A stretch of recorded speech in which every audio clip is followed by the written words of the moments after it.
Miss T, coming through with the episode review of The Chi. Before we get into it, I just want to give a shout out to all my old subs and my new subs. Thank you for holding your girl down. So let's get into it. This episode was called A Blind Eye. It was a lot to unpack in this episode. A lot going on.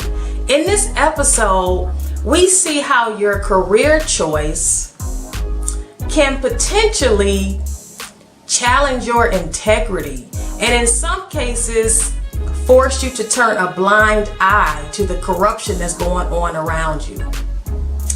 How true is that? In some cases, some of these jobs that we sign up for, bit by bit, piece by piece, we start to lose our souls.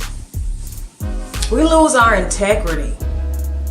So let's get into it. I want to talk about Detective Cruz first. In this episode, we see how Detective Cruz is somewhat forced to turn a blind eye to the corruption in the police force.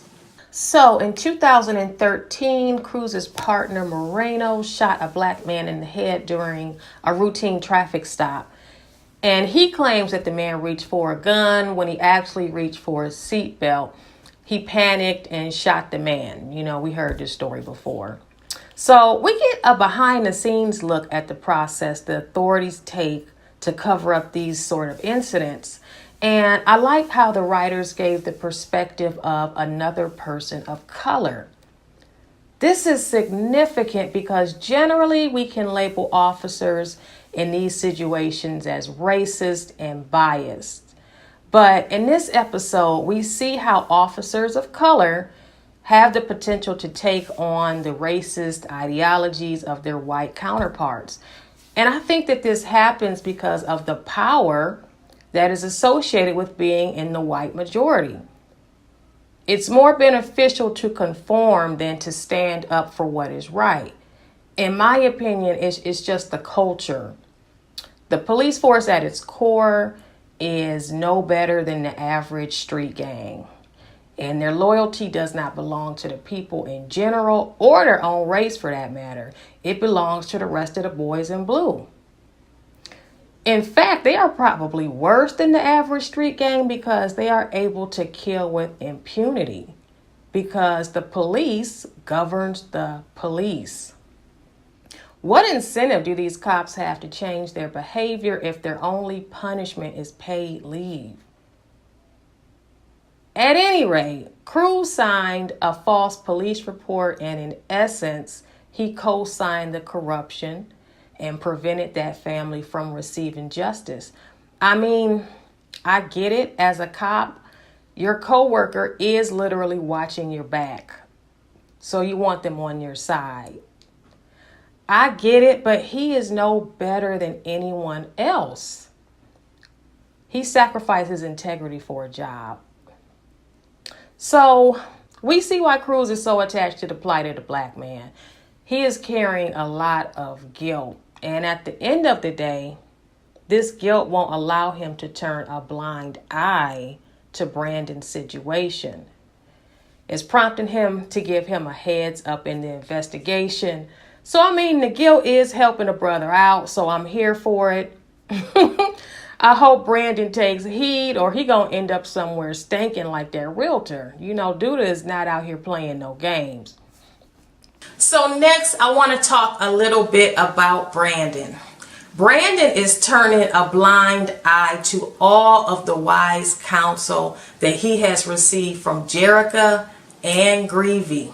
They have warned him about Duda, but he's willing to sell his soul for a jelly roll. So Duda deposits $50,000 into Brandon's account and he wants to give it back, but Emmett told him, don't block your blessings. I know that's right, you know, but for real, don't listen to Emmett. You'll be in a world of trouble, Brandon. Duda also gives Brandon a state-of-the-art food truck.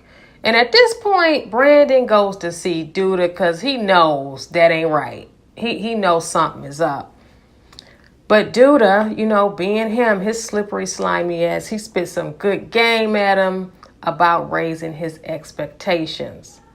And I totally understand that. You got to want more for yourself. But at the same damn time, Brandon is old enough to know that nothing comes overnight and ain't nothing in this world free. He too old to be succumbing to this type of shit. At any rate, Brandon meets Greavy at the bar and tells him the real story about Duda and how he is crazy as hell ever since he was a child. So at this point, ignorance is no longer an excuse. Brandon needs to get out of this situation now. I understand he trying to hold it down for Jericho, but this ain't it. This ain't it. So next I want to talk a little bit about Jericho. Jericho, on the other hand, can't turn a blind eye. Jericho can't turn a blind eye to the people in the community that have to go through this gentrification process.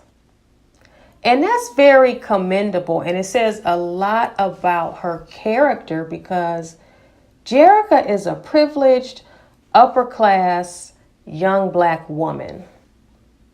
She's never had to struggle. She don't know nothing about that life. So for her wanting to be an advocate for these people that she can't exactly relate to means a lot. Her struggle is that Jericho is going to, for the first time, have to make a financial sacrifice in order to maintain her integrity. So the fact that she's even willing to quit her job and refuse to be a part of this gentrification process means a lot. On the other side of the coin, I gotta let her have it just a little bit. And that's because that decision is a privileged decision. Most of us can't just up and quit our jobs just because we don't agree with what the boss is doing. So that in and of itself is kind of privilege. Jericho ain't going to be ass out at the end of the day. She has Brandon to fall back on as well as her parents. A lot of us, if we just up and quit our jobs, we're going to be ass out. So, girl, I'm going to give you your kudos on this one. It is the right decision to make at the end of the day, but it's still kind of privileged. It's kind of privileged. So let's talk about Detective Toussaint. Detective Toussaint turns a blind eye. She feels that she can break all the rules and do whatever she wants to, but at the same damn time wants everybody else to adhere to the rules. She feels she can do whatever she wants to get the job done. And then at the same damn time, she expects everyone else to follow the rules. You can't have it both ways. You can't have it both ways. So later in the episode, we find out that she has a son in prison that used to be in a gang, and she was responsible for killing the leader of the gang that he was in. So Tristan is catching all kinds of hell in the prison because of her actions. So now we see why she goes so hard out in the streets. She lost her son to a gang. At the end of the day, Detective Toussaint still has to adhere to the rules. And if not, it's like you know better than the gangs. We can't have blurred lines. I digress. I digress. So let's talk a little bit about Ronnie and Miss Ethel. Ronnie and Miss Ethel have turned a blind eye to reality. So Ronnie and Miss Ethel are at odds. They're not speaking to each other, and I'm assuming that's not abnormal in that household. Miss Ethel is from that don't ask, don't tell generation, and she has passed that down to Ronnie. He won't talk about his problems, so he is drinking them away instead. The fact that Miss Ethel has never had a discussion with Ronnie about his father's absence probably has allowed a lot of frustration and anger to fester in Ronnie. Miss Ethel is not entirely responsible for this because at the end of the day, it was his father and mother's decisions that created this situation. So we can't put it all on her. It was their responsibility to talk about this with him. But at the same damn time, Miss Ethel was the closest person he had in his life. So something should have been said. Anything. So I think, Ronnie rebuilding his father's car is somewhat therapeutic for him in some way. He can't really talk about what he's feeling. So maybe being included in his father's life posthumously is helping him. I don't know how. Maybe, it's giving him a feeling of inclusion or completion. I don't know, but whatever it takes to make him whole, whatever it takes. So lastly, let's talk about baby boy, Emmett. Emmett ain't gonna turn a blind eye. He is not turning a blind eye. I think he getting ready to bust up this little pedophile ring that's going on. So Emmett is jealous.